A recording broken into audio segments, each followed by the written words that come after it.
فقط خدا تنه گناهکاران داوری بکنه، بلکه هم این نفر خوب ورجه فکر بکنه اما مردم چندر پستی ست که اجور کاران کنه ده. هر وقت این نفر بگه که اخ خطاکار آدمان وسی مجازات ببد، رسرسه خوره محکوم کنه، چون که اونم هو گناهیان دوچار بی. ولی دنیمی که خدا عادله و اونی داوری اوشنری که اجور کارا نکنه ده حق سر ایسه.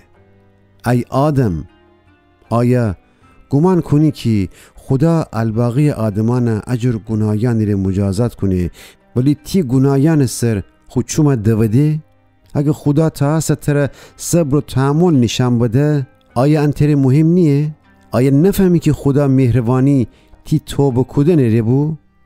اگه تی دیل سخت کنی و توبه نکنی، تر وحشتناک مجازاتان فراهم کنی، چون که ایت کم زماتی میان خدا غیظ و غضب روش فرسی هر روزی که اونی درون خدا تمام دنیا مردم عدل امره محکوم کنی و هر تیه وشنی کاران مطابق پاداش جزا فده.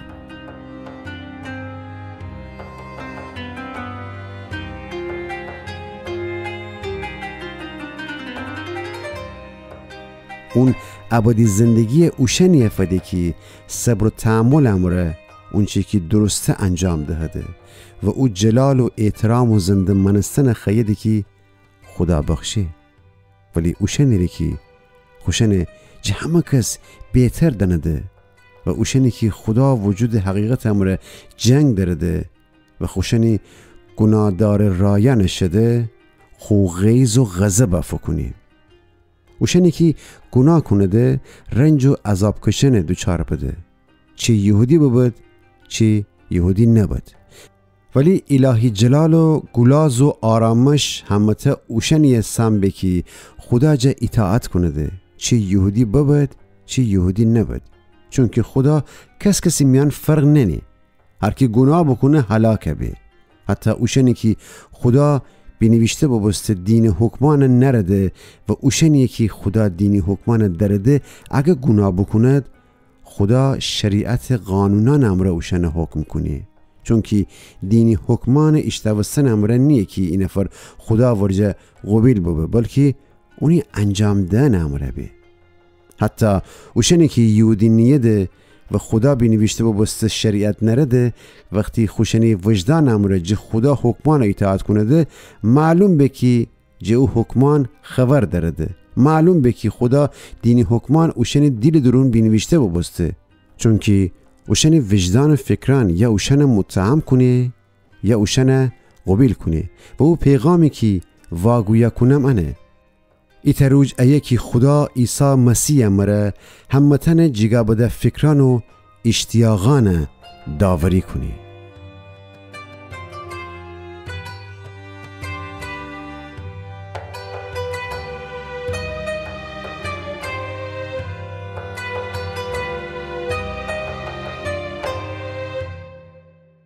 دینی حکمان داشتن وسنیه وسی اونی مطابق زندگی کدن. ولی شما یهودیان گمان کنیدی جا خاطر که خدا خود دینی حکمان شما رفته شمی جا راضیه و انکی خدا انتخاب ببسته یعنی دی گلاز کنیدی.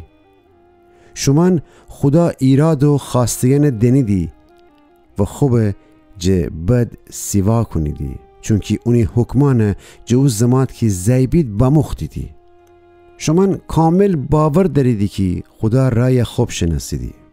هنوستی شما را کوران را بلد دنیدی و گمان کنیدی که او چراغان منیدی که خدا رای اوشنی که ظلمات درون اوی را بستده نشان دهده.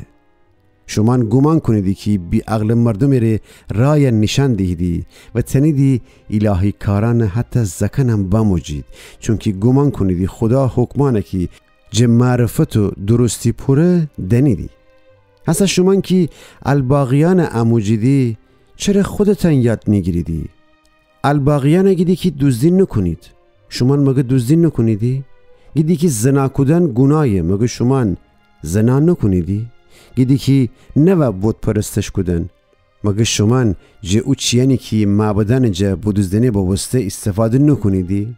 شما خدا حکمان دنستن ری گلاس کنیدی ولی اوشنی لقدمش کدن امره خدا حرمت اشکنیدی. پس عجیب نیه که مقدس کتابان درون بینیوشته بابسته شمی وسی قومان خدا نام کفر کده.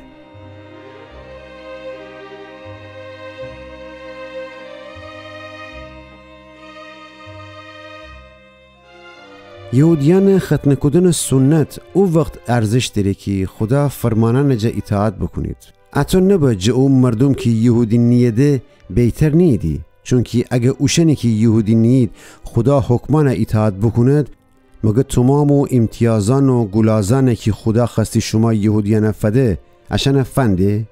یقین بدنید که فده. اتو بابا اوشنی که یهودی نید و ختن نبستد و خدا حکمان اطاعت کنده و زوزا خدا ورجه جه شما یهودیان و زوزا خیلی بهتر به، چون که شما که ختن ببستیدی و مقدس کتابان سابیسید خدا حکمان اطاعت نکنیدی. جه خاطر ندید هر کی اونی پیرمار یهودی بابا و اونم ختنه ببسته بی یهودی نیه، بلکه رسرسی یهودی اونی ایسه که خوب باطن میان یهودی بابا و ختنه هم دیل ختنه ایسه که بینیوشت قانون راروش امره نیبه، بلکه خدا روح دستم را انجام به. اتو چی آدم تحسین جه الباقی آدمان نیه، بلکه خدا جایه.